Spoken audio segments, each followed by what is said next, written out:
കണ്ടാലും ലോകാവസാനത്തോളം എല്ലാ നാളും നമ്മളോട് കൂടെ ഉണ്ടെന്ന് അരുളി ചെയ്ത നമ്മുടെ കർത്താവായ യേശുക്രിസ്തുവിന്റെ ദൈവവും മഹത്വമുള്ള പിതാവുമായവന് സ്തുതിസ്തോത്ര ബഹുമാനങ്ങൾ ഞാൻ അർപ്പിക്കുന്നു.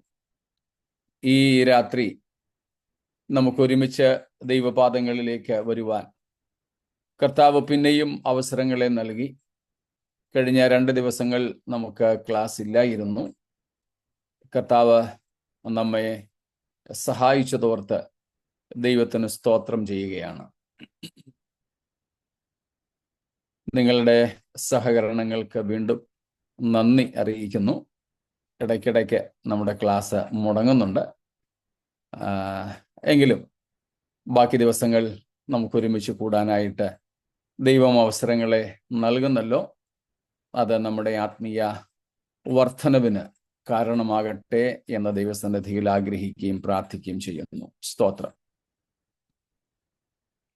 നമ്മൾ പഠിച്ചുകൊണ്ടിരിക്കുന്ന വിഷയത്തിലേക്ക് നമ്മുടെ ശ്രദ്ധ തിരിക്കുന്നു. അതിനു മുമ്പ് ഒരിക്കൽ കൂടെ ബഹുമാന്യരായ കർത്താവിന്റെ ദാസന്മാർക്കും ദൈവജനത്തിനും ക്രിസ്തീയ വന്ദനങ്ങൾ. വെളിപ്പാട് പുസ്തകം 20-ാം അധ്യായത്തിന്റെ 4 മുതൽ 6 വരെയുള്ള വാക്യങ്ങളെ ആസ്പദമാക്കിക്കൊണ്ട് നമ്മൾ ചില വിഷയങ്ങൾ പഠിക്കുകയായിരുന്നു. ആദ്യം നാം ആ വാക്യങ്ങളിൽ നിന്നും മരിച്ചവരുടെ ഉയർത്തെഴുന്നേൽപ്പ് അല്ലെങ്കിൽ പുനരുദ്ധാനം എന്ന വിഷയത്തെക്കുറിച്ച് പഠിച്ചു. അതിനകത്ത് 2 തരം പുനരുത്ഥാനങ്ങൾ, ദ്രവത്വത്തിലേക്കും അദ്രവത്വത്തിലേക്കും. അതിൽ നമ്മൾ 2ാമത്തെ അദ്രവത്വത്തിലേക്കുള്ള പുനരുത്ഥാനത്തെക്കുറിച്ച് എടുത്തു പഠിച്ചു. അതും 2 തരമുണ്ട് എന്ന് നമ്മൾ ഇതേ വാക്യങ്ങളിൽ നിന്നും മനസ്സിലാക്കി. അതായത് 1-ാം പുനരുത്ഥാനവും ഒടുവിലത്തെ പുനരുത്ഥാനവും. അതിൽ 1-ാം പുനരുത്ഥാനത്തിന്റെ 3 ഘട്ടങ്ങളെക്കുറിച്ച് നമ്മൾ മനസ്സിലാക്കി. അതിനെ ഒരു കൊയ്ത്തുമായിട്ട് ഉപമിച്ചാണ് നമ്മൾ പഠിച്ചത്. ഒരു കൊയ്ത്ത്, ഹാർവസ്റ്റ്, അതിന് 3 ഭാഗങ്ങൾ ഉള്ളതായിട്ട്. ആദ്യ ഫലക്കറ്റയുടെ കൊയ്ത്ത്, harvesting of the first fruits. പിന്നെ പ്രധാനപ്പെട്ട കൊയ്ത്ത്, main harvest. Then comes gleaning, കാലാപെറുക്ക്.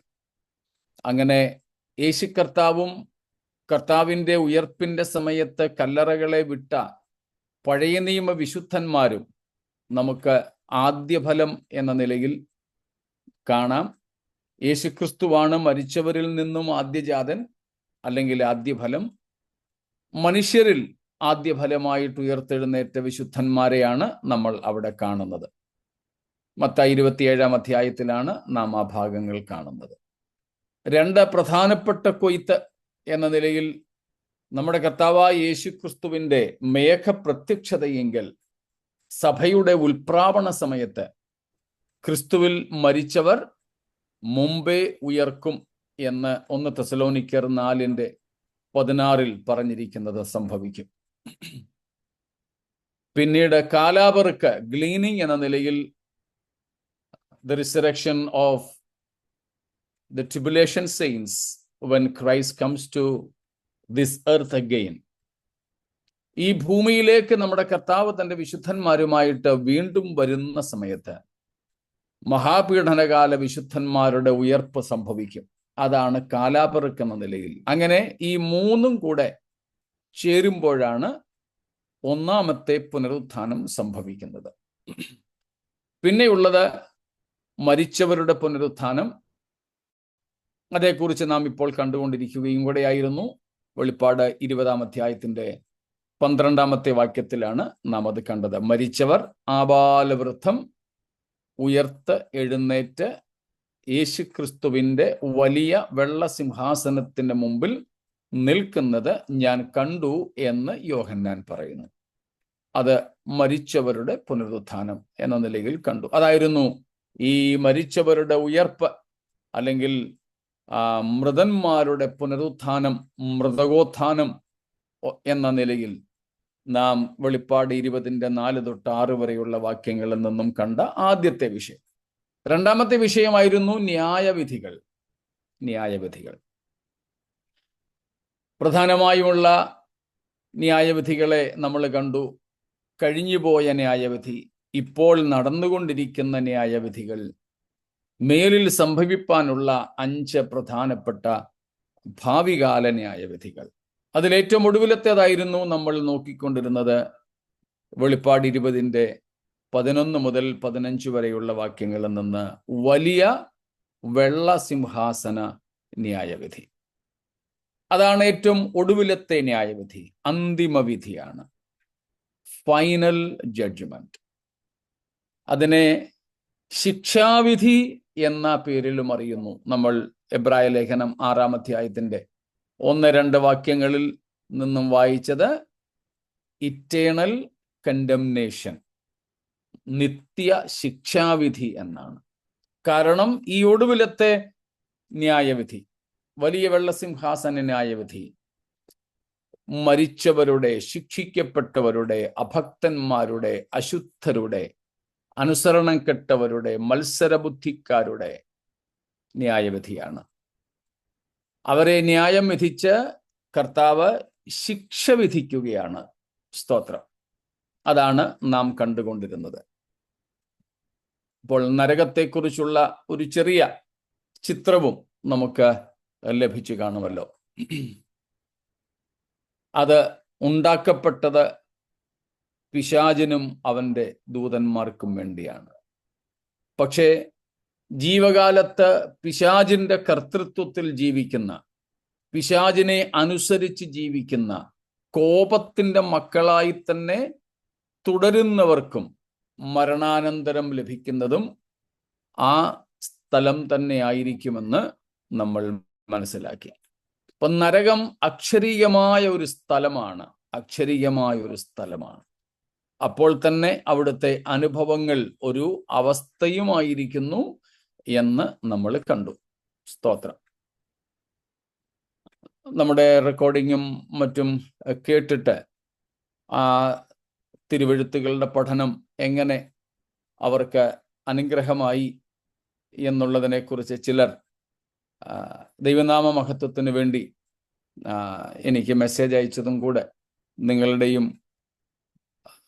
സന്തോഷത്തിനായിട്ട് പങ്കുവയ്ക്കുന്നു.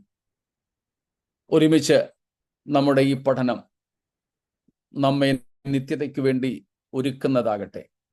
അപ്പോൾ തന്നെ നമ്മുടെ സമശിഷ്ടങ്ങൾ ഉൾപ്പെടെ, നമ്മുടെ കുടുംബാംഗങ്ങൾ ഉൾപ്പെടെ, നമ്മുടെ രക്തബന്ധങ്ങൾ ഉൾപ്പെടെയുള്ള പലരും ഇന്നും ഈ നരകവിധിക്ക് യോഗ്യരായി കഴിയുന്നു എന്നുള്ളത് നമ്മെ ഏറെ വേദനിപ്പിക്കേണ്ടതാണ്.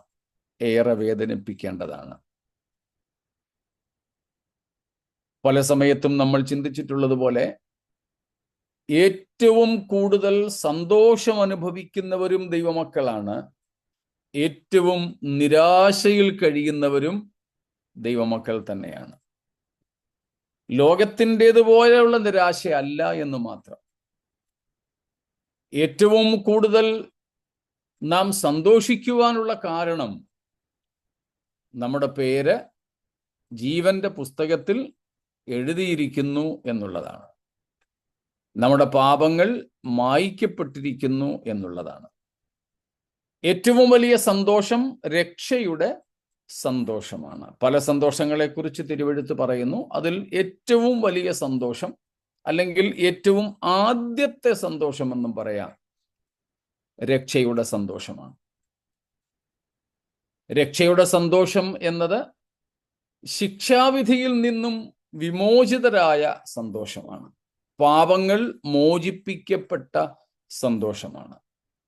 സ്വർഗത്തിൽ പേരെഴുതപ്പെട്ട സന്തോഷമാണ്. അത് തന്നെയാണ് യേശുക്രിസ്തുവും പറഞ്ഞത്. ലൂക്കോസ് 10:20 നിങ്ങളുടെ പേര് സ്വർഗത്തിൽ എഴുതിയിരിക്കുന്നതിനാൽ തന്നെ സന്തോഷിപ്പേ.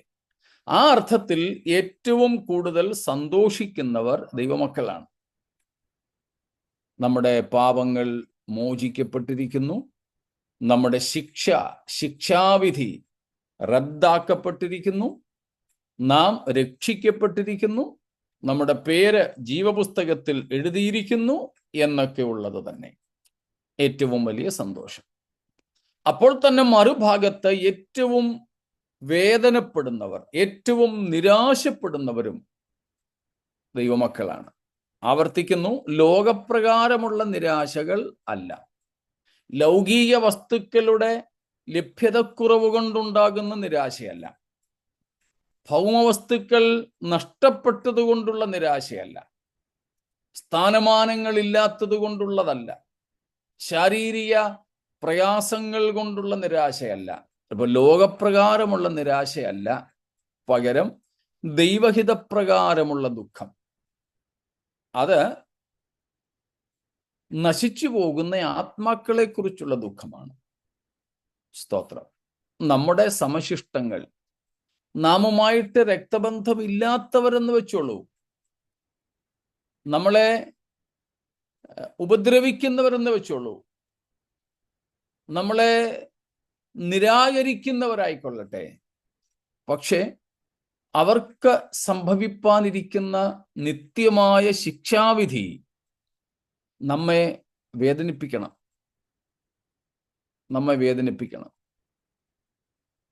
നാം യഥാർത്ഥത്തിൽ രക്ഷിക്കപ്പെട്ടവരാണെങ്കിൽ, നമ്മൾ യഥാർത്ഥത്തിൽ ദൈവത്തിൻ്റെ ആത്മാവുള്ളിലുള്ളവരാണെങ്കിൽ, നമുക്ക് നശിച്ചു പോകുന്നവരെ കുറിച്ച് വലിയ ഭാരമുണ്ടാകും.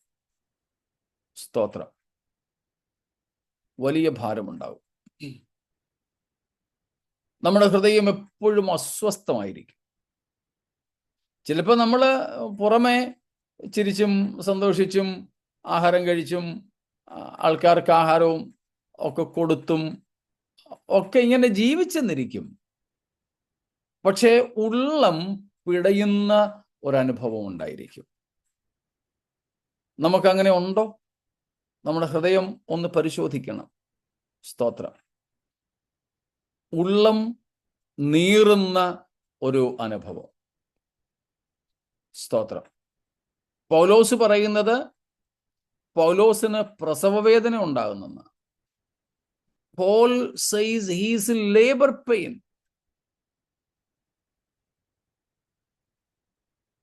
He is in travailing.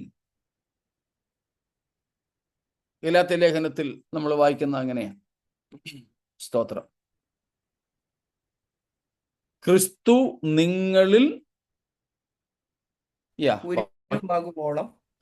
ഞാൻ പിന്നെയും പ്രസവ വേദനപ്പെടുന്നവരായ എന്റെ കുഞ്ഞുങ്ങളെ. സ്തോത്രം. 4-ാം അധ്യായത്തിന്റെ 19-ാമത്തെ വാക്യം. ക്രിസ്തു നിങ്ങളിൽ ഉരുവാകുവോളം പൗലോസ് പറയുന്നു, എനിക്ക് പ്രസവ വേദനയാണ്. I am in labour pain.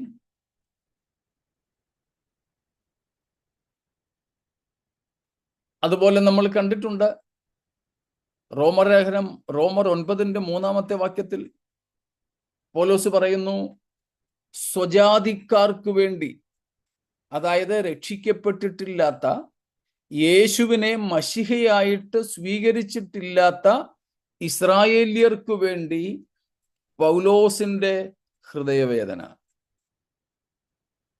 എന്തുമാത്രമുണ്ട്?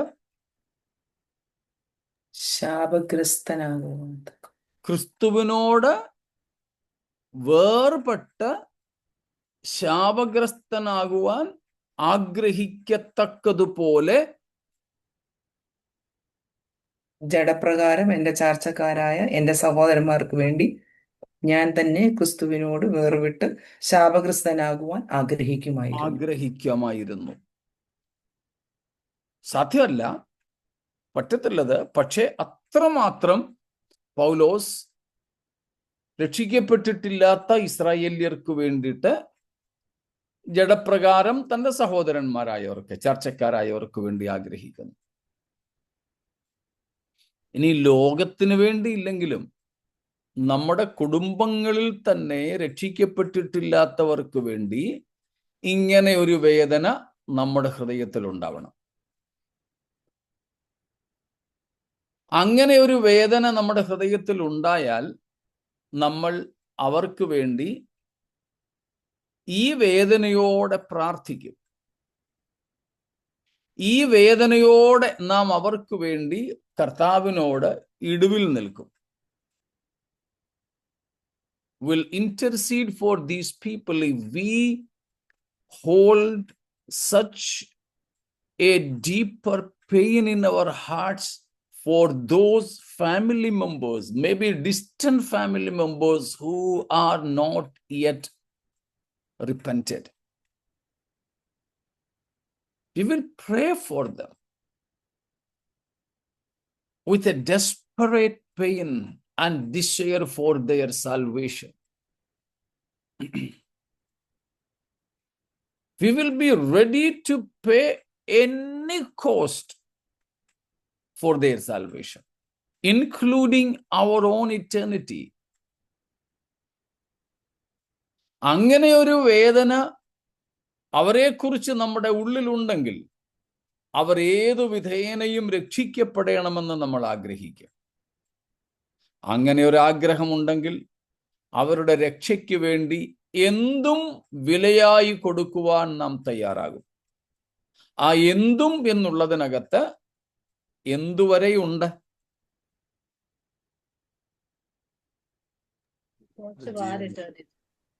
Our eternity, നമ്മുടെ നിത്യത പോലും.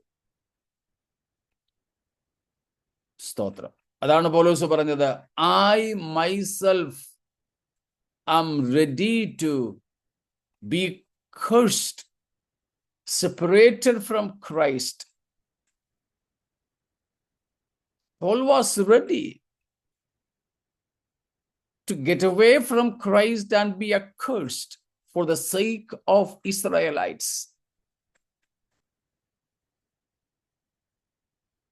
But that is not possible. That's why in English it is written, I wear. ആഗ്രഹിക്കാമായിരുന്നു. ആനി സിസ്റ്റർ വായിച്ചോ. For I could wish that I myself were accursed and cut off from Christ for the sake of my brothers, my kinsmen, according to the flesh. Praise God. I could. But that is not possible. അത് സാധ്യമല്ല. എനിക്കങ്ങനെ പോകാനോ അല്ലെ ഞാൻ അങ്ങനെ ആയിത്തീർന്നത് കൊണ്ട് എൻ്റെ ചാർച്ചക്കാർ രക്ഷിക്കപ്പെടുവാനോ പറ്റത്തില്ല. പക്ഷെ അത്രമാത്രം ഞാൻ തയ്യാറാണ്. സ്തോത്രം.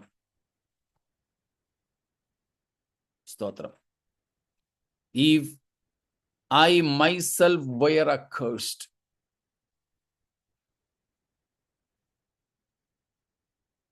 സ്തോത്രം.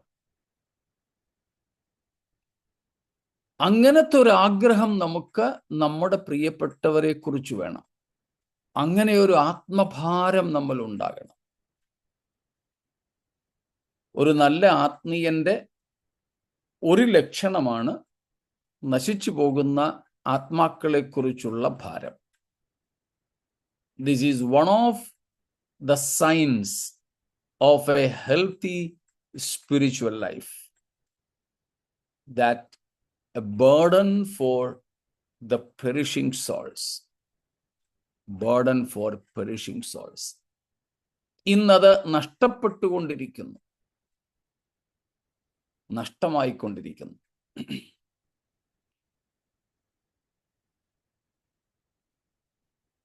സ്തോത്രം.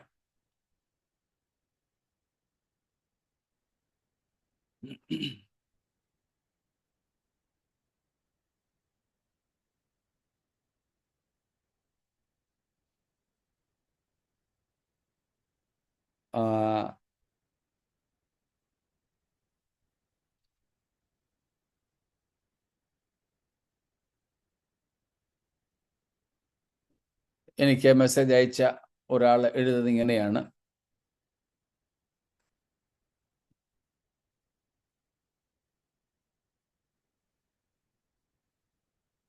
നമ്മൾ കഴിഞ്ഞ ദിവസങ്ങളിൽ നടത്തിയ പഠനത്തെക്കുറിച്ച് ആ നരകത്തിൻ്റെ ഭീകരാവസ്ഥ കേട്ടപ്പോൾ ഞെട്ടലുണ്ടായി.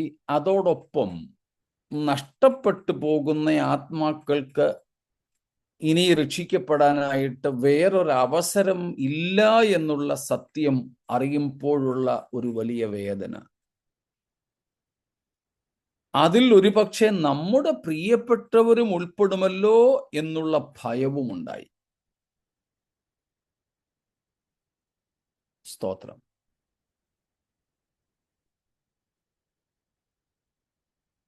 ചിലരെക്കുറിച്ച് നമുക്ക് ഭാരപ്പെട്ടിട്ടും ഭയപ്പെട്ടിട്ടും കാര്യമില്ല. കാരണം ഓൾറെഡി കർത്താവിനെ അറിയാതെ മരിച്ചുപോയ നമ്മുടെ കുടുംബാംഗങ്ങളുണ്ട്, അല്ലെ കർത്താവിനെ അനുസരിക്കാതെ മരിച്ചു പോയവരുണ്ട്.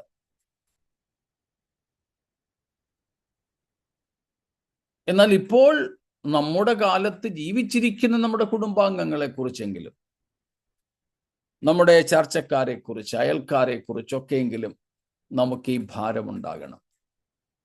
സ്തോത്രം.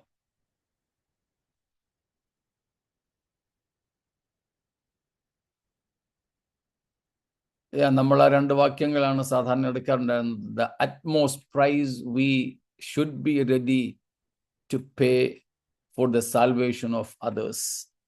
മറ്റുള്ളവരുടെ രക്ഷയ്ക്ക് വേണ്ടി നാം ആഗ്രഹിക്കുന്നെങ്കിൽ അതിന് കൊടുക്കുവാൻ, എന്ത് വില കൊടുക്കാൻ വരെ നാം തയ്യാറാണ് എന്നുള്ളതൊരു ചോദ്യമാണ്. അതിൽ നമ്മൾ എടുക്കുന്ന പ്രധാനപ്പെട്ട 2 വാക്യങ്ങളാണ്. ഒന്നിപ്പോൾ നമ്മൾ വായിച്ച റോമർ 9:3, മറ്റൊന്ന് പുറപ്പാട് 32:32. അവിടെയും മോശ ഇസ്രായേൽ മക്കൾക്ക് വേണ്ടി ദൈവത്തോട് പറയുകയാണ്, നീ എഴുതിയ പുസ്തകത്തിൽ നിന്ന് എൻ്റെ പേരങ്ങ് മായ്ച്ചേക്കാം. സ്തോത്രം. നീ ഇവരുടെ പാപം ക്ഷമിക്കണം, ഇല്ലെങ്കിൽ എന്ന് വെച്ചാൽ ഇവരില്ലാത്തൊരു സ്വർഗം എനിക്ക് വേണ്ട. അങ്ങനെ ഒരു ആത്മഭാരം ഈ ദിവസങ്ങളിൽ നമ്മളുണ്ടാകട്ടെ. സ്തോത്രം, നമ്മളുണ്ടാകട്ടെ. അതാണ് നമ്മൾ കർത്താവിൻ്റെ വരവിനെ ബന്ധപ്പെടുത്തുക എന്ന് പത്രോസ് പറഞ്ഞതായിട്ട് നേരത്തെ പഠിച്ചിട്ടുള്ളത്. Hasten the coming of the Lord. Peter says in 2 Peter chapter 3 verses 10, 11 and 12. Hasten his coming. കർത്താവിൻ്റെ വരവിനെ ബന്ധപ്പെടുത്തുക. അതിൽ 2 കാര്യങ്ങൾ നമ്മൾ പഠിച്ചതാ. ഒന്ന്, നമ്മൾ തന്നെ വിശുദ്ധിയിൽ തികഞ്ഞവരായിട്ട് തീരുക. 2, മാനസാന്തരപ്പെട്ടിട്ടില്ലാത്തവരെ മാനസാന്തരത്തിലേക്ക് നയിക്കുവാൻ നമ്മാൽ ആവത് ചെയ്യുക. സ്തോത്രം. അങ്ങനെയാണ് നമുക്ക് കർത്താവിൻ്റെ വരവിനെ ബന്ധപ്പെടുത്തുവാനായിട്ട് സാധിക്കുക.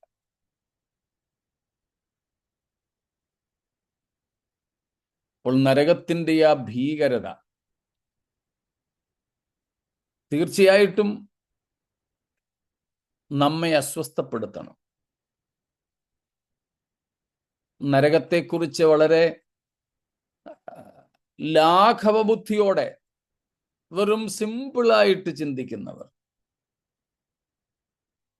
അവർ ചിന്തിക്കുന്നത് പോലെയുള്ള ഒരു അനുഭവമോ സ്ഥലമോ അല്ല നരകം എന്ന് തിരിച്ചറിയണം. അതിൻ്റെ ഭീകരത മനസ്സിലാക്കണം. നമ്മുടെ സഭകളിലും നരകത്തെക്കുറിച്ച് പഠിപ്പിക്കണം.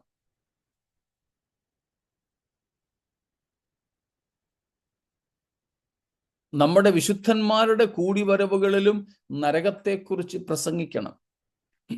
ന്യായബുദ്ധിയെക്കുറിച്ച് പ്രസംഗിക്കണം, പഠിപ്പിക്കണം. കാരണം പുതിയ നിയമത്തിലാണ് ഏറ്റവും കൂടുതൽ നരകത്തെക്കുറിച്ചുള്ള പരാമർശം. അതും യേശുക്രിസ്തു തന്നെയാണ് നരകത്തെക്കുറിച്ച് ഏറ്റവും കൂടുതൽ പ്രാവശ്യം പറഞ്ഞതും ആഴത്തിൽ പഠിപ്പിച്ചതും.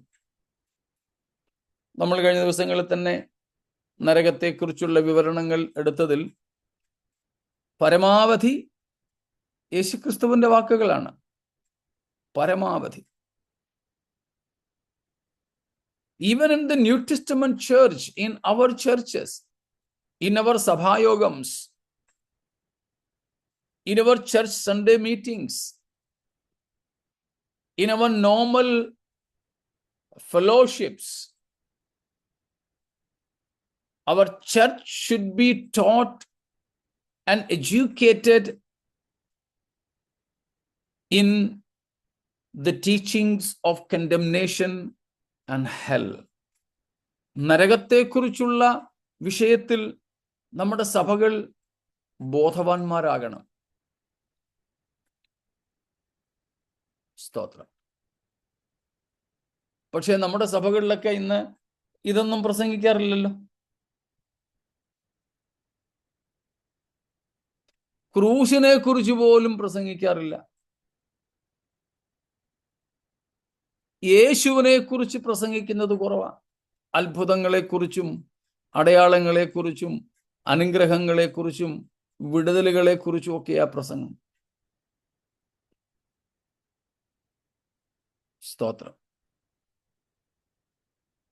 ഒരു അർത്ഥത്തിൽ പറഞ്ഞാൽ ദൈവം നമ്മെ ഒത്തിരി സ്നേഹിച്ചു, അല്ലേ? ഇപ്പോഴും സ്നേഹിക്കുന്നു. എന്തിനാ? നരകം ഇത്രയും ഭീകരമായതുകൊണ്ടാണ് സത്യം പറഞ്ഞാൽ ദൈവം നമ്മെ ഇത്രയും അധികം സ്നേഹിക്കുന്നത്. എന്നിട്ടും ഇത്ര വലിയ സ്നേഹത്തെയും നാം ഗണ്യമാക്കാതെ പോയാൽ പിന്നെ ദൈവത്തിന്റെ പക്കൽ വേറെ ഒരു ഓപ്ഷൻ ഇല്ല. ദൈവത്തിന് വേറെ ഒന്നും ചെയ്യാനില്ല. നരകം ഇത്ര ഭീകരമായതുകൊണ്ട്, നരകം ഇത്രയും ഭയാനകമായതുകൊണ്ട്, നാം ചിന്തിച്ചതിനേക്കാളൊക്കെ ഒത്തിരി ഒത്തിരി ഭീകരമാണ് നരകം. അതുകൊണ്ട് ദൈവം മനുഷ്യനെ ഇത്രയും അങ്ങ് സ്നേഹിച്ചു. അവൻ ഒരു കാരണവശാലും അവിടെ പോകാതിരിക്കട്ടെന്ന് വിചാരിച്ച്. അപ്പോൾ നരകത്തിന്റെ ബീഭത്സതയ്ക്ക് ആനുപാതികമായിട്ടാണ് ദൈവം മനുഷ്യനെ സ്നേഹിച്ചത്. പക്ഷേ ആ മനുഷ്യൻ ആ വലിയ ദൈവസ്നേഹത്തെ മനഃപൂർവം തള്ളിക്കളഞ്ഞിട്ട് പോയാൽ പിന്നെ അവനെ വീണ്ടെടുക്കാനായിട്ട് ദൈവത്തിന്റെ സ്നേഹത്തിനും കൃപയ്ക്കും പോലും കഴിയില്ല. അവര് തന്നെ ആ സ്നേഹത്തിനും കൃപയ്ക്കും പുറത്തേക്ക് പോവുകയാണ്. മനസ്സിലാവുന്നുണ്ടല്ലോ? സ്തോത്രം. അതുകൊണ്ടാണ് നരകം നിത്യമാണെന്ന്, അവിടുത്തെ വേദനയും യാതനയും നിത്യമാണെന്ന് തിരുവെഴുത്ത് രേഖപ്പെടുത്തുന്നത്. In fact, God loved us with everlasting love, without any boundaries, without any conditions. God loved us. Why? Because God knew the dreadfulness, the severity of the hell.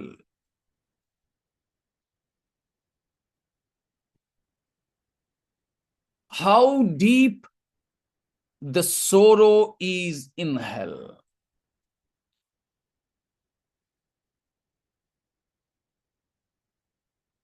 The extreme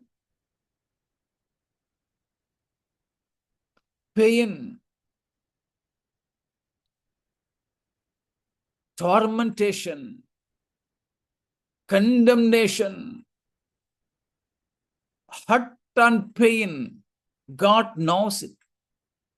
And therefore, God did not want his creation, his man, to go to that hell in any way. And therefore, God wanted to save man at any cost from that hell that was prepared solely for the devil and his angels. And that's why God expanded his love even more and more than the boundaries of hell. But still, if human beings purposely reject and despise God's grace and love, God has now no other option left but sending man to the very place that was prepared for the devil.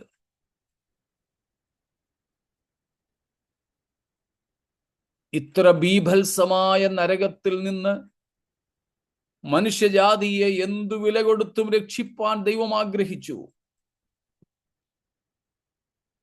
അതുകൊണ്ടാണ് മനുഷ്യനെ ഇത്രമാത്രം ദൈവം സ്നേഹിച്ചത്. എന്നാൽ മനുഷ്യന് പിന്നെയും ദൈവസ്നേഹത്തെ വേണ്ട എന്ന് വെച്ചാൽ ദൈവത്തിന് വേറെ ഒന്നും ചെയ്യാനില്ല. മനുഷ്യൻ ആഗ്രഹിക്കുന്ന ഈ നരകത്തിലേക്ക് അവനെ തള്ളിക്കളക മാത്രമേ ഉള്ളൂ.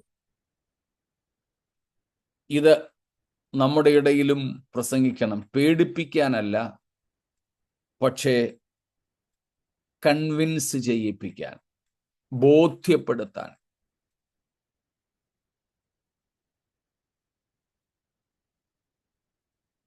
പേടിപ്പിക്കാനല്ല, ഭയപ്പെടുത്താനല്ല, പക്ഷേ ശരിയായ ബോധം മനുഷ്യർക്ക് നൽകാൻ.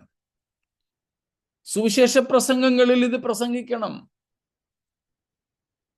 ബൈബിൾ ക്ലാസുകളിൽ ഇത് പഠിപ്പിക്കണം, സഭായോഗങ്ങളിൽ ഈ കാര്യങ്ങൾ അറിയിക്കണം. ഇതിന്റെ ഭീകരത ഞങ്ങൾ അറിഞ്ഞില്ലെന്ന് ആരും പറയരുത്. സ്തോത്രം. സാമട്ടിലാരും നരകത്തെ കാണരുത്, ശിക്ഷാവിധിയെ കാണരുത്. സ്തോത്രം.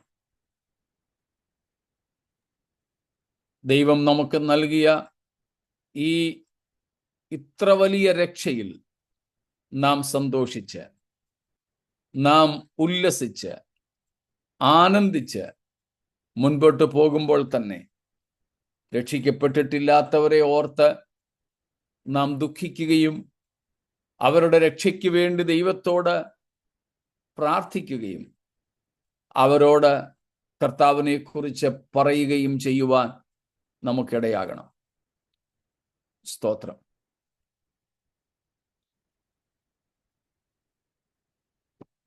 ആ ദിവസത്തെക്കുറിച്ചാണല്ലോ, അല്ലെങ്കിൽ അങ്ങനെയുള്ള ഒരു സമയത്തെക്കുറിച്ചാണല്ലോ പ്രവാചകൻ പ്രവചിച്ചത്. മലാഖി പ്രവചനത്തിൽ നിന്നും നമുക്കറിയാവുന്ന കാര്യമാണല്ലോ. സ്തോത്രം. എന്താ മലാഖി പറയുന്നത്? 4-ാം അധ്യായത്തിന്റെ 1-ാമത്തെ വാക്യത്തിൽ വായിച്ചോ. Surely the day is coming. It will burn like a furnace. All the arrogant and every evildoer will be stubble. And that day that is coming will set them on fire, says the Lord Almighty. Not a root or a branch will be left to them. ചൂള പോലെ കത്തുന്ന ഒരു ദിവസം, വേരും കൊമ്പും ശേഷിപ്പിക്കാതെ മണ്ണിന് മുകളിലുള്ള ഭാഗവും മണ്ണിന് അടിയിലുള്ള ഭാഗവും ഒരുപോലെ ദഹിപ്പിച്ചു കളയുന്ന ദൈവക്രോധാഗ്നിയുടെ വെളിപ്പാടിന്റെ ദിവസം. സ്തോത്രം.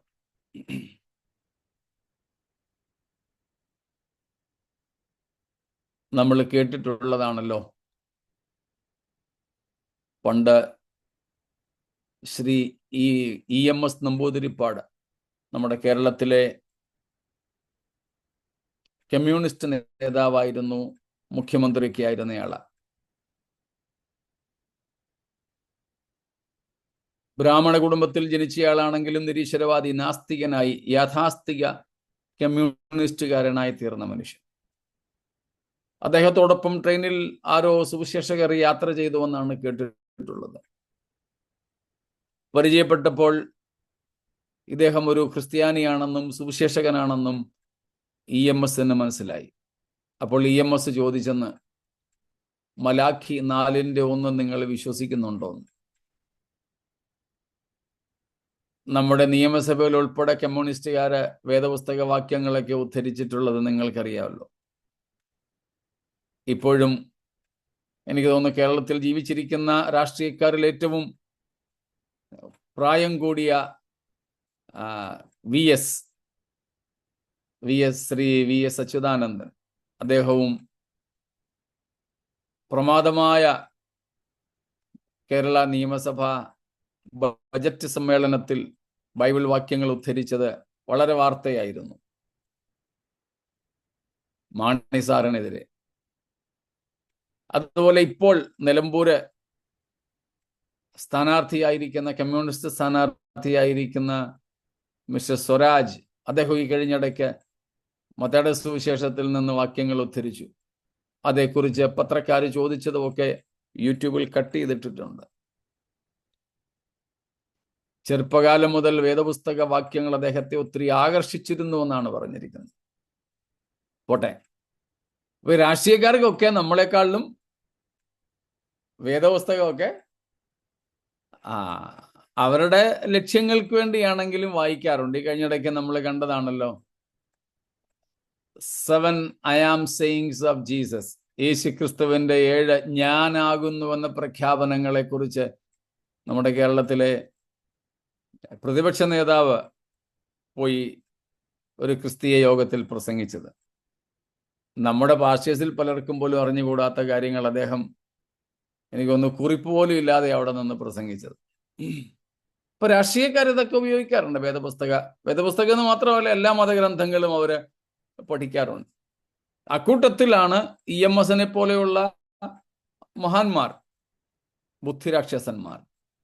അദ്ദേഹം ഈ സുവിശേഷകനോട് ചോദിച്ചെന്ന ഞാൻ കേട്ടിട്ടുള്ളത്, നിങ്ങൾ മലാഖി 4:1 ചൂള പോലെ കത്തുന്ന ഒരു ദിവസം വരും എന്നിപ്പോ നമ്മൾ വായിച്ച ഈ വാക്യം നിങ്ങൾ വിശ്വസിക്കുന്നുണ്ടോ? സുവിശേഷകൻ പറഞ്ഞു തീർച്ചയായിട്ടും. EMS പറഞ്ഞു നിങ്ങൾ വിശ്വസിക്കുന്നില്ല, നിങ്ങൾക്കത് വിശ്വാസമില്ല. പാസ്റ്റർ ചൂടായെന്നാ പറയുന്നത്. ചൂടായെന്ന് പറഞ്ഞാൽ എനിക്ക് വിശ്വാസമില്ലെന്നോ. കൊള്ളാം. ഒടുവിൽ EMS തെളിയിച്ചു, നിങ്ങൾക്ക് വിശ്വാസം ഉണ്ടായിരുന്നെങ്കിൽ ഈ ട്രെയിനിന്റെ സീറ്റിൽ നിങ്ങൾ അടങ്ങിയിരിക്കില്ലായിരുന്നു. ഈ ട്രെയിനിൽ മുമ്പ് മുതൽ പുറകുവരെ ഓടി നടന്ന് നിങ്ങൾ പ്രസംഗിച്ചേനെയും ഇങ്ങനെ ഒരു ദിവസം വരുന്നു രക്ഷിക്കപ്പെടാൻ. നിങ്ങൾക്ക് സ്വസ്ഥമായിട്ട് ഇവിടെ ഇരുന്ന് യാത്ര ചെയ്യാൻ സാധിക്കുന്നെങ്കിൽ അതിൻ്റെ അർത്ഥം നിങ്ങൾക്ക് ആ കാര്യത്തിൽ വലിയ വിശ്വാസമൊന്നും ഇല്ലെന്നാണ്. സ്തോത്രം. പ്രിയരെ, നമ്മുടെ സുവിശേഷീകരണ കാഴ്ചപ്പാട് മാറണം. എനിക്ക് ഈ നരകവിധിയിൽ നിന്നും രക്ഷ ലഭിച്ചെന്നതിൽ സന്തോഷിച്ച് സ്വാർത്ഥമായി സ്തോത്രം പറഞ്ഞിരിക്കാൻ പറ്റില്ല, പാടില്ല. നാം എന്തു വില കൊടുത്തും മറ്റുള്ളവരോട് കർത്താവിനെ പറ്റി പറയാനും ആത്മാക്കളെ ക്രിസ്തുവിനായി നേടാനും ഒരുങ്ങണം. ഈ പഠനത്തിൽ നിന്ന് അത് സംഭവിക്കണം. ഈ 2 കാര്യങ്ങൾ ഉണ്ടാവണം. ഒന്ന്, നാം ഇതിൽ നിന്നും രക്ഷിക്കപ്പെട്ടവരാണെങ്കിൽ സ്തോത്രത്തോടെ ദൈവത്തിന് സന്തോഷത്തോടും സ്തോത്രം ചെയ്തോണം.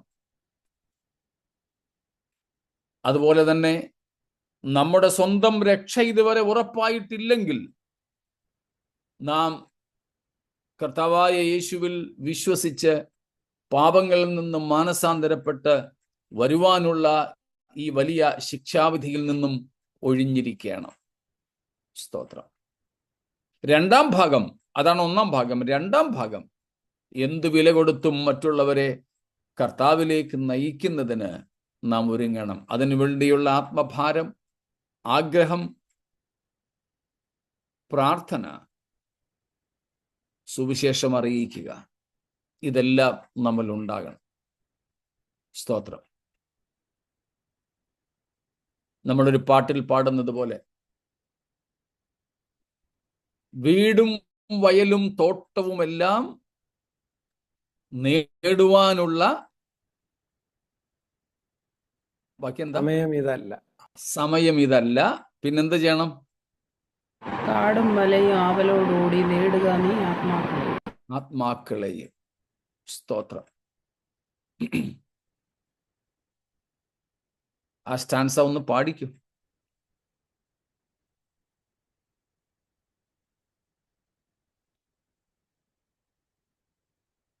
വീടും വയലും തോട്ടവുമെല്ലാം നേടുവാനുള്ള സമയമിതല്ല. ബാക്കി എന്താ പാട്?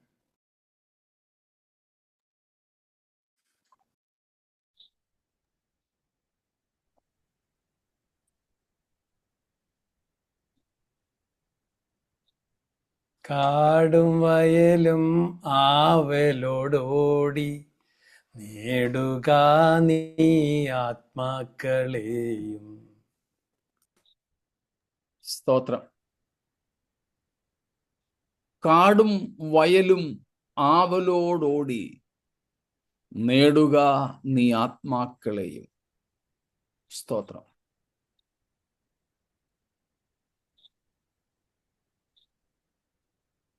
ഈ ദിവസങ്ങളിൽ നമുക്കേറെ അതിനു വേണ്ടി പ്രാർത്ഥിക്കണം. സ്വർഗത്തിൽ നമുക്കുള്ള ഏറ്റവും വലിയ നിക്ഷേപം, നമ്മുടെ സ്വന്തം രക്ഷ കഴിഞ്ഞാൽ ഉള്ള നിക്ഷേപം ആത്മാക്കളെ നേടുന്നതാണ്. സ്തോത്രം. ദശാംശം കൊടുക്കുന്നതിനേക്കാൾ, അല്ല 10% നമ്മൾ വെച്ചിട്ട് 90% കർത്താവിന്റെ വേലയ്ക്ക് വേണ്ടി കൊടുക്കുന്നതിനേക്കാൾ. സ്തോത്രം.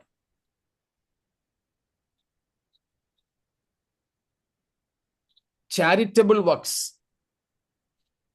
സൽക്കർമ്മങ്ങൾ ചെയ്യുന്നതിനേക്കാൾ, ഇപ്പൊ സ്കൂളൊക്കെ തുറക്കുന്ന സമയമാണ്, കുറെ കുട്ടികൾക്ക് സ്കൂൾ ബാഗും പുസ്തകങ്ങളും യൂണിഫോമും ഒക്കെ വാങ്ങാനുള്ള എഡ്യൂക്കേഷൻ ഹെൽപ്പ്, വിദ്യാഭ്യാസ സഹായം കൊടുക്കുന്നതിനേക്കാൾ, കൊടുത്തോണം, വേണ്ടെന്നല്ല പറയുന്നത്, അതൊന്നും കുറയ്ക്കരുത്, അതല്ല പക്ഷെ പറയുന്നത്. ആശുപത്രിയിൽ പോകുന്നവർക്ക് ചികിത്സാ ചെലവ്, വിവാഹപ്രായമായ കുഞ്ഞുങ്ങൾക്ക് വിവാഹ സഹായം, വീടില്ലാത്തവർക്ക് വീട് എന്ന് വേണ്ട, ഇങ്ങനെയൊക്കെയുള്ള സാമ്പത്തിക സഹായങ്ങൾ ചെയ്യുന്നതിന് പ്രതിഫലം കിട്ടും തീർച്ചയായിട്ടും. പക്ഷേ അതിനേക്കാളൊക്കെ വലിയ സമ്പത്തെന്ന് പറയുന്നത് ആത്മാക്കളെ നേടുന്നതാണ്. സ്തോത്രം.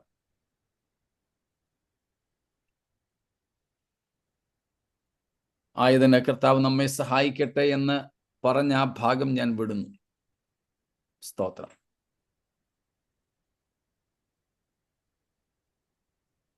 അപ്പോൾ സ്വർഗത്തിന്റെയും നരകത്തിന്റെയും ചെറിയൊരു രൂപമൊക്കെ നമ്മൾ കണ്ടു. ഇതാണ്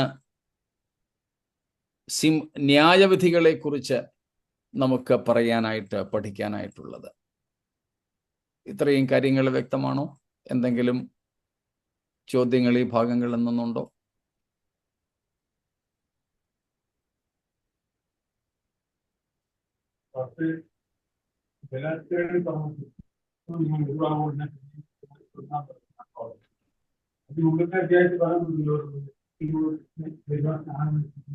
അച്ഛാ ക്ലിയർ ആയില്ലല്ലോ അച്ഛാ.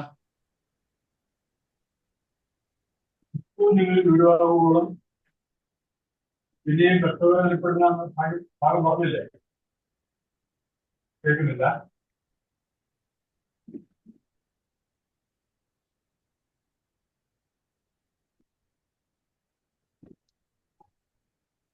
ആർക്കെങ്കിലും ക്ലിയർ ആയിട്ട് കേട്ടെങ്കിൽ ഒന്ന് പറയാമോ? ഒന്നുകൂടെ പറയാമോ? ഗലാത്യർ 4:19 കുറിച്ചാണ് ചോദിച്ചത്. ഓക്കെ. അതിന് മുമ്പിലത്തെ അധ്യായത്തിൽ പറയുന്നുണ്ടല്ലോ പക്ഷേ, ക്രിസ്തുവിനോട് ചേരുവാൻ സ്നാനം വെച്ചിരിക്കുന്ന നിങ്ങൾ എല്ലാവരും ക്രിസ്തുവിനെ ധരിച്ചിരിക്കുന്നു. ഇവരാരും വീണ്ടും ജനിച്ചു വരുന്നതല്ലേ? ഗലാത്യരുടെ പ്രശ്നം എന്തായിരുന്നു?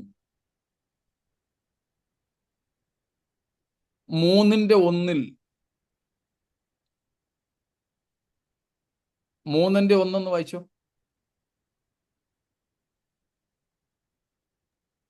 ആ ബുദ്ധിയില്ലാത്ത ഗലാത്യരെ, യേശുക്രിസ്തു ക്രൂശിക്കപ്പെട്ടവനായ നിങ്ങളുടെ കണ്ണിന് മുമ്പിൽ വരച്ചു കാട്ടിയിരിക്കെ നിങ്ങളെ ക്ഷുദ്രം ചെയ്ത് മയക്കിയതാണ്. പൗലോസ് നമുക്കറിയാം, പൗലോസ് എവിടെ ചെന്നാലും, സഭയ്ക്കകത്തോ പുറത്തോ എവിടെ ആയാലും, ക്രൂശിക്കപ്പെട്ട ക്രിസ്തുവിനെയാണ് പ്രസംഗിക്കുമായിരുന്നത്.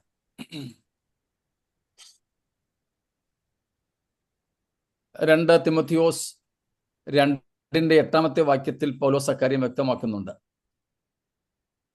ദാവീദിന്റെ സന്തതിയിൽ നിന്ന് ജനിച്ച് മരിച്ച് ഉയർത്തെഴുന്നേറ്റ യേശു ക്രിസ്തുവിനെ ഓർത്തുകൊള്ളുക, ഇതാകുന്നു എന്റെ സുവിശേഷം. അപ്പോൾ പൗലോസ് ലീഹ യേശു ക്രിസ്തുവിനെ ക്രൂശിക്കപ്പെട്ടവനായി ഗലാത്യരുടെ മുമ്പിൽ വരച്ചു കാട്ടി. പക്ഷേ ഇവർ എന്തായി? പിന്നീട് ആ ക്രിസ്തുവിൽ നിന്ന് പിന്മാറിപ്പോയി. ഗലാത്യ ലേഖനവും റോമാലേഖനവും വിശ്വാസത്തെ സംബന്ധിച്ചുള്ള പഠിപ്പീരിൽ ഒരേപോലെ ഉള്ളതാണ്. എന്നാൽ ഗലാത്യ ലേഖനവും എബ്രായ ലേഖനവും പിന്മാറ്റക്കാരായ വിശ്വാസികളെ ക്രിസ്തുവിലേക്ക് മടക്കി വരുത്താൻ വേണ്ടി എഴുതിയ ലേഖനങ്ങളാണ്.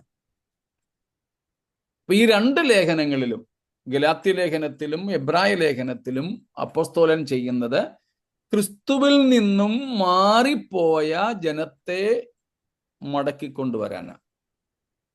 അതിൻ്റെ ഭാഗമായിട്ടാണ് 3-ാം അധ്യായത്തിൽ പൗലോസ് പറഞ്ഞത്, ക്രിസ്തുവിനോട് ചേരാൻ സ്നാനമേറ്റിരിക്കുന്ന നിങ്ങളെല്ലാവരും ക്രിസ്തുവിനെ ധരിച്ചിരിക്കുന്നു. 23, 26, 27 വാക്യങ്ങൾ അതാണ് പൗലോസ് പറയുന്നത്. പക്ഷേ അത് എന്തുകൊണ്ടാണ് പറയുന്നത്? നിങ്ങൾ ഇങ്ങനെയൊക്കെ ആയിരുന്നു, പക്ഷേ ഇപ്പോൾ നിങ്ങൾ എങ്ങനെയായി? ക്രിസ്തുവിൽ നിന്ന് മാറിപ്പോവുകയാണ്. അവിടെ 2 തരത്തിലുള്ള വിശ്വാസികളായിരുന്നു മിക്ക സഭകളിലും. ആദിമ നൂറ്റാണ്ടിലെ മിക്ക സഭകളിലും യഹൂദ ക്രിസ്ത്യാനികളും ഉണ്ടായിരുന്നു, അതുപോലെ യവന ക്രിസ്ത്യാനികളും, യഹൂദന്മാരിൽ നിന്നും യവനന്മാരിൽ നിന്നും രക്ഷിക്കപ്പെട്ടു വന്നവർ. ഇവിടെ ഈ 2 കൂട്ടരും ക്രിസ്തുവിൽ നിന്ന് മാറാൻ തുടങ്ങി. യഹൂദ ക്രിസ്ത്യാനികളും യവന ക്രിസ്ത്യാനികളും കർത്താവിൽ നിന്ന് പിന്മാറാൻ തുടങ്ങി. അതുകൊണ്ടാണ് 4-ാം അധ്യായത്തിൽ ഇത് 2ഉം പൗലോസ് പറയുന്നത്. 4-ാം അധ്യായത്തിന്റെ 1 തൊട്ട് 7 വരെയുള്ള വാക്യങ്ങളിൽ പൗലോസ് യഹൂദ ക്രിസ്ത്യാനികളുമായുള്ള ബന്ധത്തിലാണ് പറയുന്നത്. ന്യായപ്രമാണത്തിന്റെ കീഴിൽ നിന്ന് നിങ്ങളെ വിലയ്ക്ക് വാങ്ങാനാണ് യേശു സ്ത്രീയുടെ സന്തതിയായി ജനിച്ചത്. 4 തൊട്ടുള്ള വാക്യങ്ങൾ. 8ഉം 9ഉം വാക്യങ്ങളിൽ ജാതികളായ ക്രിസ്ത്യാനികളോട്, ജാതികളിൽ നിന്നും വന്ന ക്രിസ്ത്യാനികളോട് പറയുന്നു, നിങ്ങൾ മുമ്പേ സ്വഭാവത്താൽ ദൈവങ്ങളല്ലാത്തവയെ ദൈവങ്ങളെന്ന് കരുതി ദൈവങ്ങളല്ലാത്തവയ്ക്ക് കീഴ്പ്പെട്ടിരുന്നു. പക്ഷെ ഇപ്പോൾ നിങ്ങൾ എവിടെ വന്നിരിക്കുന്നു? 9-ാം വാക്യം പറയുന്നു, ഇപ്പോഴോ ദൈവത്തെ അറിഞ്ഞും വിശേഷാൽ ദൈവം നിങ്ങളെ അറിഞ്ഞുമിരിക്കെ നിങ്ങൾ പിന്നെയും ബലഹീനവും ദരിദ്രവുമായ ആദിപാഠങ്ങളിലേക്ക് തിരിഞ്ഞ് അവയ്ക്ക് പുതുതായി അടിമപ്പെടുവാൻ ഇച്ഛിക്കുന്നത് എങ്ങനെ? കണ്ടോ? ഇതാണ് വിഷയം. ഇപ്പൊ 3-ാം അധ്യായത്തിൽ ഈ 26, 27 വാക്യങ്ങളിലൊക്കെ പറഞ്ഞത് അവർ ആദ്യം സ്വീകരിച്ച വിശ്വാസത്തെ സംബന്ധിച്ച ആ കാര്യം പൗലോസ് അവരെ പറഞ്ഞ് ബോധ്യപ്പെടുത്തുകയാണ്. നിങ്ങൾ ഇങ്ങനെയായിരുന്നു. ക്രിസ്തുവിന് മുമ്പ്, ക്രിസ്തുവിനെ കൂടാതെ ഇരുന്നപ്പോഴത്തെ കാര്യം നിങ്ങൾ അടിമകളായിരുന്നു. യഹൂദന്മാർ ന്യായപ്രമാണത്തിന് അടിമകളായിരുന്നു. യവനന്മാർ ദൈവങ്ങളല്ലാത്തവയ്ക്ക് അടിമകളായിരുന്നു. മനസ്സിലാവുന്നുണ്ടോ? ക്രിസ്തുവിനെ കൂടാതെ ഇരുന്നപ്പോൾ യഹൂദന്മാർ ന്യായപ്രമാണത്തിന് അടിമകളായിരുന്നു. ജാതികൾ ന്യായപ്രമാണത്തിന് അടിമകളായിരുന്നുവെന്നാണ് 4-ാം അധ്യായം 1 തൊട്ട് 7 വരെ പറഞ്ഞത്. വേറെ വാക്യങ്ങളുണ്ട്, മോട്ട അങ്ങനെ പറയുക. ജാതികൾ ദൈവങ്ങളല്ലാത്തവയ്ക്ക് കീഴ്പ്പെട്ടിരുന്നു. ഇങ്ങനെ 2 അടിമത്വത്തിലായിരുന്നു യഹൂദ ലോകവും ജാതീയ ലോകവും. ഈ അടിമത്വങ്ങളിൽ നിന്നും യേശു നിങ്ങളെ വിലയ്ക്ക് വാങ്ങി.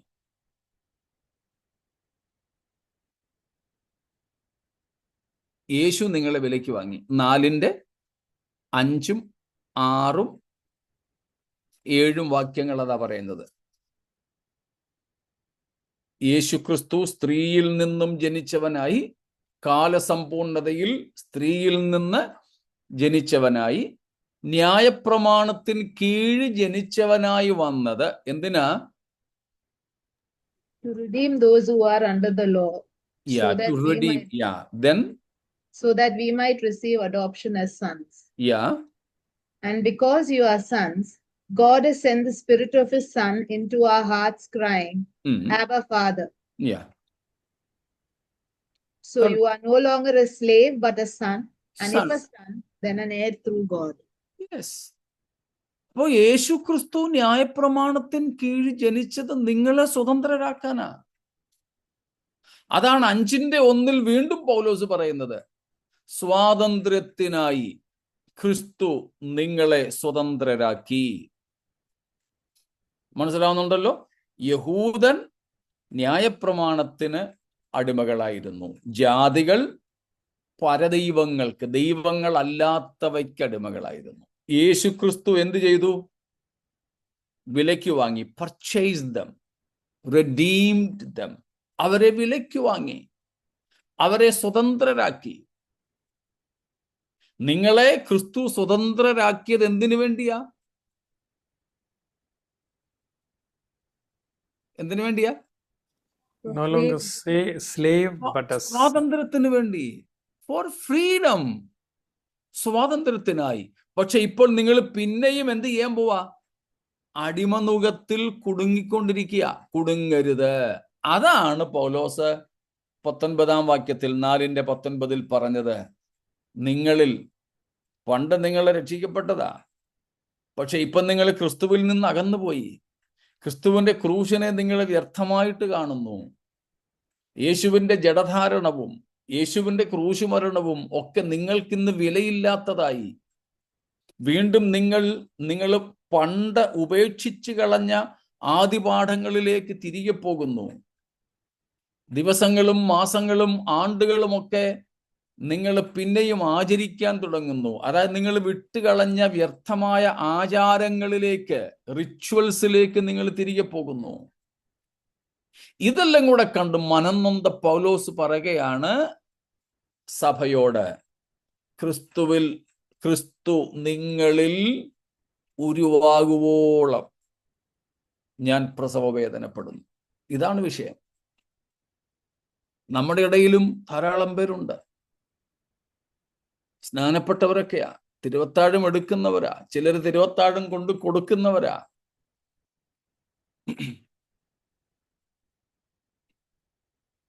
സ്തോത്രം. പക്ഷേ ക്രിസ്തു അവരിൽ ഇതുവരെ ഉരുവായിട്ടില്ല. ഇനി അഥവാ ഉരുവായെന്നിരിക്കട്ടെ, പക്ഷെ ഇപ്പോഴും ഉണ്ണിയേശുവാ. ഇനി ചിലരിലൊക്കെ ക്രിസ്തു ഉരുവായി, സമ്മതിച്ചു, ക്രിസ്തു ജനിച്ചു. Christ is already born in many people, but still Jesus is an infant Jesus in them, not at all grown. അവരിൽ ഉരുവായ യേശു ഇതുവരെ വളർന്നിട്ടില്ല, ഉണ്ണിയേശുവായിട്ടിരിക്കുന്നതേ ഉള്ളൂ. That means they are not grown in Christ. അവർ ക്രിസ്തുവിൽ ഇതുവരെ വളർന്നിട്ടില്ല. അവരെ നോക്കി നെടുവീർപ്പിടുന്ന പൗലോസിനെയാണ് നമ്മൾ 4-ന്റെ 19-ലും മറ്റും കാണുന്നത്.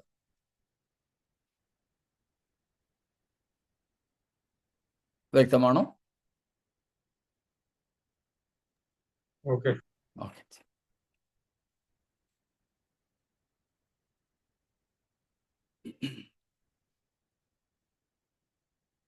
മറ്റെന്തെങ്കിലും ഇല്ലെന്ന് കരുതുന്നു.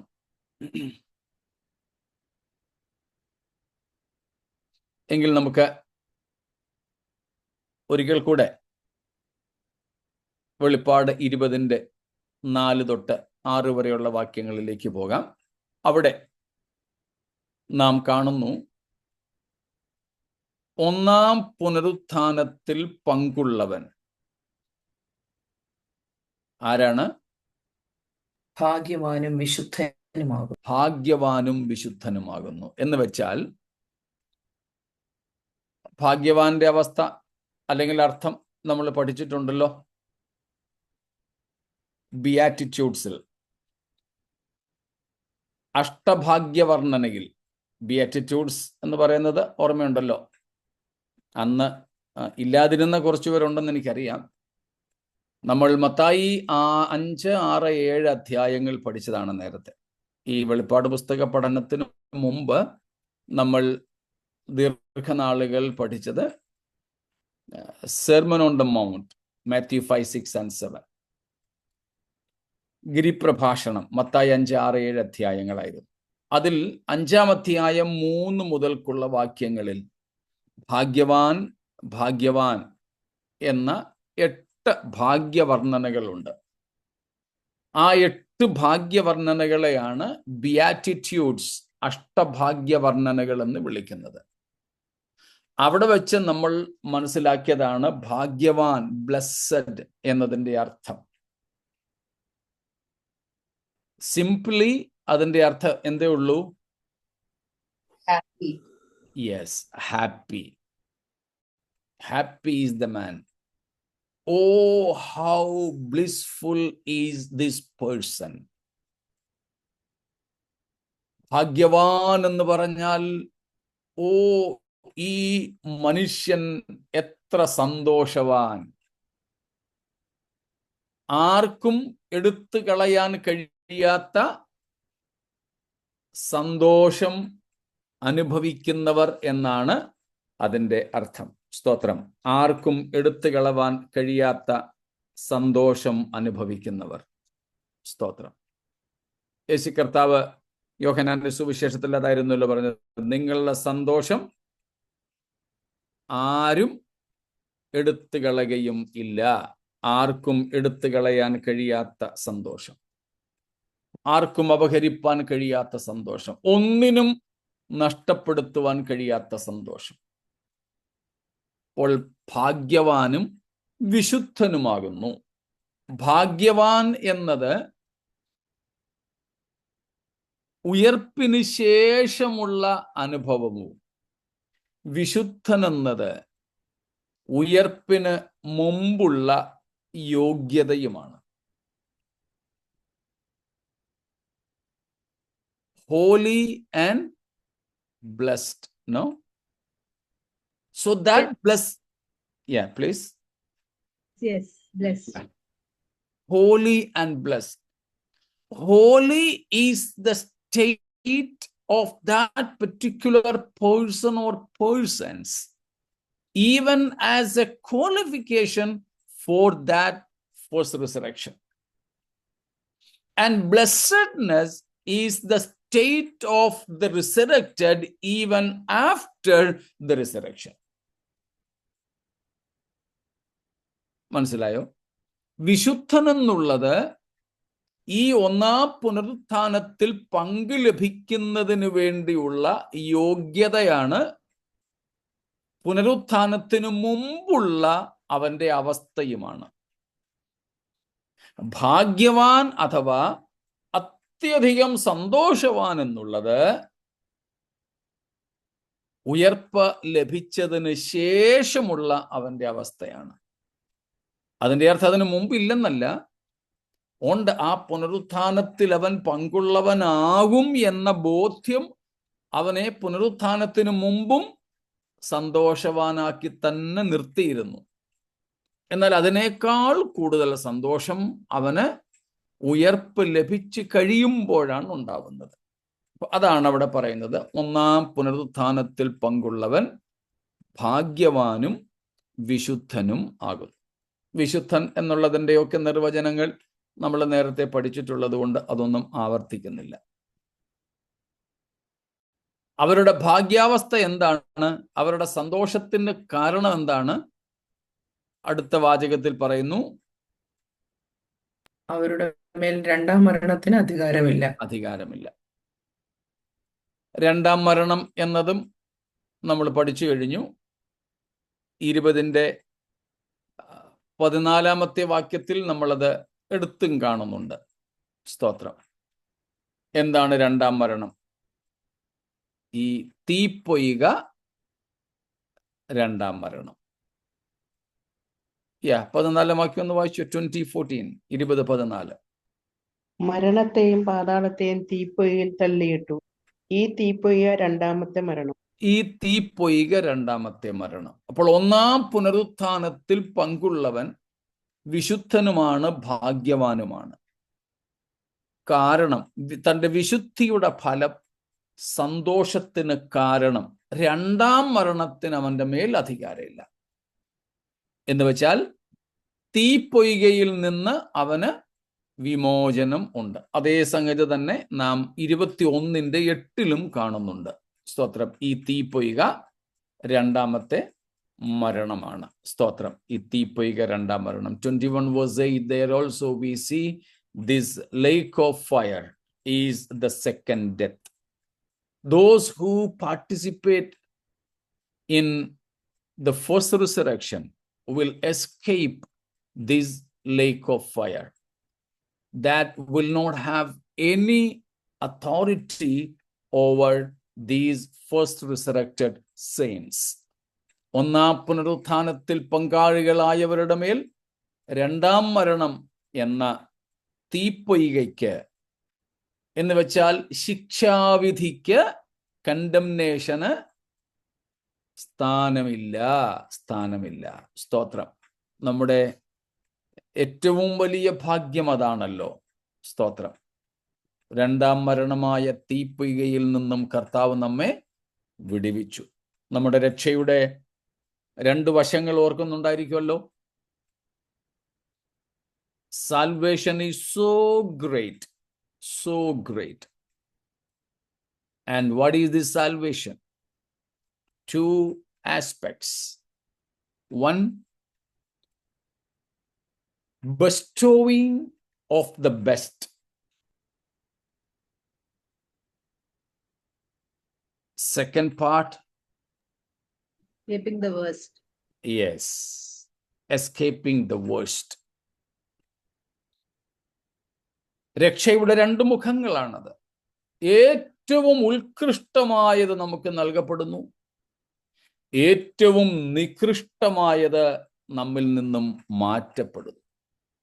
ഏറ്റവും നികൃഷ്ടം അല്ലെങ്കിൽ ഏറ്റവും ഭീകരം, സിവിയറസ്റ്റ് എന്നുള്ളതാണ് ഈ നരകം, തീപ്പൊയ്ക. അതിൽ നിന്നും നമുക്ക് മോചനം ലഭിക്കുന്നു. ഏറ്റവും ബെസ്റ്റ്, വിത്ത് ഗാഡ്, ദൈവത്തോടൊപ്പമായിരിക്കുക എന്ന ഭാഗ്യകരമായ അനുഭവം. ഇതാണ് രക്ഷ. യേശുക്രിസ്തുവിലൂടെ നമുക്കിത് സൗജന്യമായി ലഭിച്ചു, വിശ്വാസത്താലും ദൈവത്തിൻ്റെ കൃപയാലും ആയതിനായി ദൈവത്തിന് സ്തോത്രം. Praise God. ഇത്രത്തോളം ഭാഗ്യകരമായ അവസ്ഥയിലേക്ക് നമ്മെ കൊണ്ടുവന്നല്ലോ. ഈ ഭാഗ്യകരമായ പ്രത്യാശ നമുക്ക് നൽകിയതിനായി ദൈവത്തിന് സ്തോത്രം ചെയ്യാം. Praise God. കർത്താവിൻ്റെ വരവ് താമസിക്കുന്നെങ്കിൽ സഹസ്രാബ്ദത്തെക്കുറിച്ചുള്ള ചിന്തകളിലേക്ക് അടുത്ത ദിവസം മുതൽ നമുക്കെത്താം. ഈ വിഷയങ്ങൾ, എന്തെങ്കിലും ചോദ്യങ്ങൾ, ഇതുവരെ ഉള്ളതിൽ എന്തെങ്കിലും സംശയങ്ങൾ ഉണ്ടെങ്കിൽ ചോദിക്കാം. ഇല്ലെങ്കിൽ കർത്താവിൻ്റെ വരവ് താമസിച്ചാൽ നാളെ വെളിപ്പാട് 20:4 തൊട്ട് 6 വരെയുള്ള വാക്യങ്ങളിൽ കാണുന്ന 1000 ആണ്ട് വാഴ്ച എന്നതിലേക്ക് നമുക്ക് അല്പം ശ്രദ്ധ കൊണ്ടുപോകുവാൻ ഇടയാകട്ടെ. സ്തോത്രം. ഭാഗ്യകരമായ പ്രത്യാശയിൽ സന്തോഷിച്ച് കർത്താവിൻ്റെ വരവിനായി നോക്കി പാർക്കുവാൻ ഈ വചനങ്ങൾ നമുക്ക് മുഖാന്തരങ്ങളാകട്ടെ. ദൈവം നമ്മെ അനുഗ്രഹിക്കുമാറാകട്ടെ.